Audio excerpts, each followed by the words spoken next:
Ainda que eu fale a língua dos anjos e dos homens, se eu não tiver amor, de nada adianta. Muito bom dia, que a graça, a bênção de Deus nessa manhã esteja sobre você e sobre toda a sua família. O meu pedido a Deus nessa manhã é que os anjos do Senhor se acampem ao redor da sua casa, da sua vida, da sua pessoa, e que por onde você for trilhar, você sinta a presença do Senhor ao seu lado, lhe conduzindo, lhe abençoando. O nosso maior sonho nessa terra, um dia podermos nos encontrar com o nosso Deus e vivermos com Ele para todo sempre. A cada dia nesse canal nós estudamos um capítulo da Palavra do Senhor.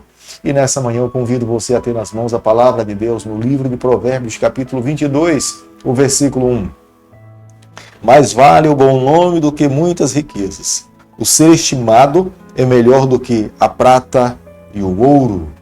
O capítulo que nós estaremos estudando nessa manhã é um capítulo que mexe com todas as áreas da sociedade. Nos ensina que existem pessoas que são ricas materialmente, mas são pobres espiritualmente. E existem pessoas que são pobres materialmente, mas são ricas espiritualmente. Na verdade, aqueles que se colocam diante da sabedoria e busca ser guiado pela sabedoria vinda do Senhor, esta é a verdadeira riqueza que deve conduzir a vida de todas as pessoas que se encontram aqui nessa terra. O jovem sábio jamais irá tomar a decisão de estar ao lado de pessoas que não têm os seus padrões morais elevados. Se porventura, por alguma razão, ele escolher estar ao lado de alguém que tem um padrão moral inferior, por mais que ele não pratique as mesmas ações dessas pessoas, aqueles que estão ao seu redor lhe verão com padrões inferiores. Se ele, na verdade, deseja ser visto pelo seu semelhante e pela sociedade como um homem de bem, como um homem estimado,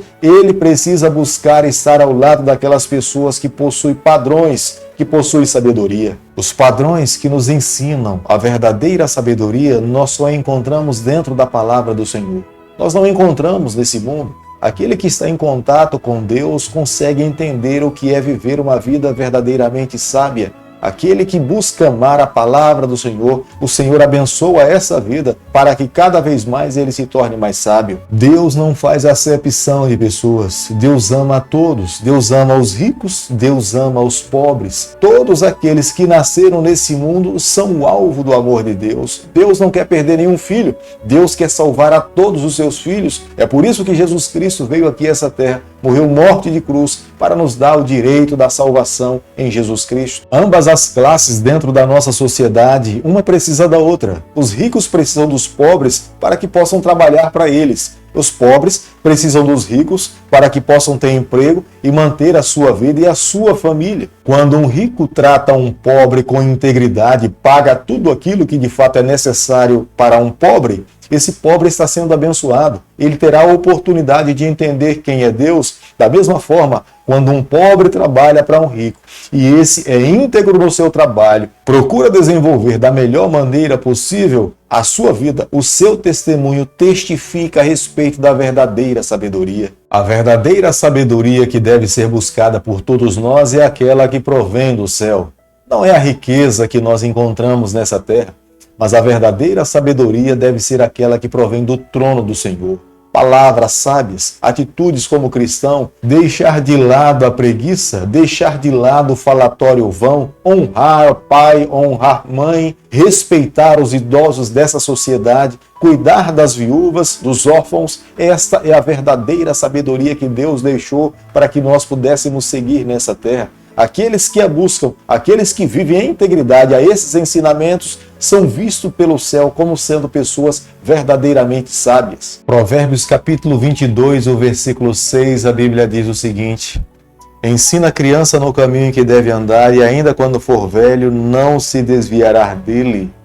A palavra de Deus é muito clara para cada um de nós nessa manhã. Ensina a criança no caminho. A palavra de Deus não está dizendo que nós devemos ensinar às nossas crianças o caminho, mas é ensinar as crianças no caminho. Cada pai, cada mãe precisa andar com os seus filhos no caminho do Senhor, ensiná-los como devem amar a Deus. Eles precisam ser os primeiros a mostrar o caminho pelo qual eles devem seguir e andar com eles nesse caminho também.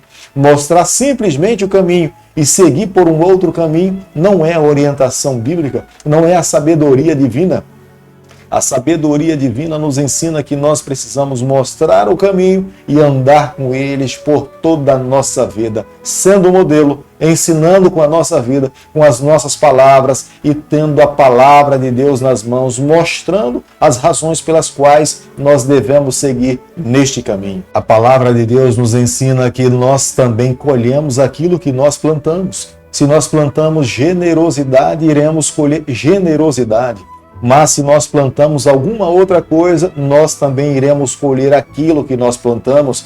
É por isso que, como cristãos, filhos do Senhor, se almejamos viver uma vida sábia nessa terra, nós temos que semear os frutos do Espírito. Tudo aquilo que é bom, tudo aquilo que irá abençoar outras pessoas, vivendo dessa forma, a nossa vida será abençoada e o nosso nome será lembrado como um nome que abençoou a vida de muitas outras pessoas. A partir do versículo 17 do capítulo 22, nós começamos aqui numa coletânea de versículos que acreditamos que esses versículos foram colecionados no decorrer do tempo. E ele se estende até o capítulo 24 e o versículo 22. Todos são convidados a ouvir essa verdadeira sabedoria.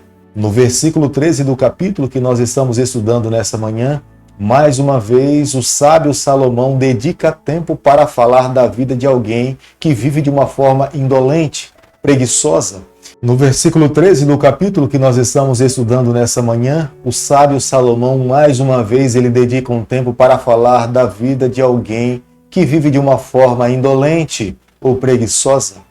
Aquele que toma essa atitude, na verdade, o seu caráter foi deteriorado pelo pecado. Ele jamais conseguiu se deparar com a verdadeira sabedoria. Ele precisa cada dia buscar sabedoria vinda do céu para que ele possa sair desse estado de indolência e usar o tempo que Deus lhe concedeu de uma forma laboriosa. Cada pai, cada mãe é responsável pela educação dos seus filhos. Deus permite que cada criança, de uma forma inocente e desconstruída, nasça em um lar para que um pai e uma mãe tenham nas mãos a responsabilidade de moldar o caráter dessa criança para o céu e para viver para Deus. É por isso que cada pai tem nas mãos a responsabilidade de transmitir os seus valores familiares, de ensinar como seus filhos devem viver. Fazendo dessa forma, cada pai terá certeza que ele estará perpetuando não apenas o seu nome, mas a maneira da sua família viver de acordo com a verdadeira sabedoria. Aquele que aumenta a sua riqueza oprimindo os pobres, ele pode até aumentar o seu celeiro ou a sua conta bancária, mas ele jamais será visto pela verdadeira sabedoria como sendo um homem sábio. Ele poderá até viver bem nessa terra, mas ele jamais conseguirá alcançar a bênção de Deus para viver eternamente. A sabedoria era considerada pelos mais velhos como sendo a mais alta responsabilidade de cada pai, de cada mãe, de toda a família. Porque cada pai e cada mãe que ensinavam uma parte da sabedoria para os seus filhos, ele estava moldando o caráter da sua família. Ele estava ensinando aos seus filhos como é que eles deveriam viver. É a razão pela qual Salomão trata de diversas áreas da vida de um ser humano. Quanto mais santificar as áreas da sua vida nas mãos do Senhor, mais bênção ele terá para a sua vida. Não existe nada mais valioso para um ser humano que colocou os seus pés nessa terra do que viver uma vida sábia. Ele buscar do céu como Deus almeja que ele possa viver. Conseguir amar aqueles que estão nesse mundo, respeitar os mais velhos, não oprimir os mais fracos que se encontram na gama dessa sociedade. Ele precisa de fato honrar a Deus acima de todas as coisas. Vivendo dessa forma, ele terá entendimento que encontrou a verdadeira sabedoria. Esta sabedoria nós não encontramos nesse mundo. Esta sabedoria só é possível em contato com o Eterno. Aquele que se submete a cada dia a amar a Deus, buscar ao Senhor gradativamente. Esse grande Deus e Pai, ele se revela para cada um de nós. Mas aqueles que dessa terra buscam viver em função exclusivamente do conhecimento e das informações desse mundo, jamais conseguirão encontrar E eles poderão até em algum momento adquirir alguns títulos, alguma formação acadêmica, mas jamais serão considerados pelo céu como sendo homens sábios preparados para viver com Deus eternamente. Por mais que uma pessoa seja considerada sábia, longe de Deus, ela jamais viverá uma vida verdadeiramente sábia. Em algum momento da sua vida ela irá fracassar. Em algum momento da sua vida os seus sonhos serão frustrados. Mas aqueles que se colocam nas mãos de Deus e buscam a verdadeira sabedoria vinda do céu, poderão passar por problemas, poderão passar por lutas, mas eles terão a verdadeira garantia de que Deus está ao lado de cada uma delas e Deus lhes concederá a vitória. É por isso que nessa manhã nós somos desafiados a cada dia, não apenas hoje, mas a cada dia da nossa vida nos voltarmos para Deus, abrirmos o nosso coração, permitirmos que Ele afete a nossa vida por inteiro. E quando um dia Ele voltar aqui a essa terra, a verdadeira sabedoria nos chamará por nome e seremos convidados a estar ao lado do nosso Deus para todo sempre. Querido Pai, em Tuas mãos nessa manhã nós nos colocamos. Queremos ser do Senhor a cada dia. Molda o nosso coração, nos receba, nos perdoa, nos transforma. É o nosso pedido, é a nossa oração e o fazemos em nome de Jesus. Que o Senhor te abençoe e te guarde. Ele faça resplandecer o seu rosto sobre você, que Ele tenha misericórdia de você, que sobre você nessa manhã Ele levante seu rosto e conceda a sua paz em nome de Jesus. Amém.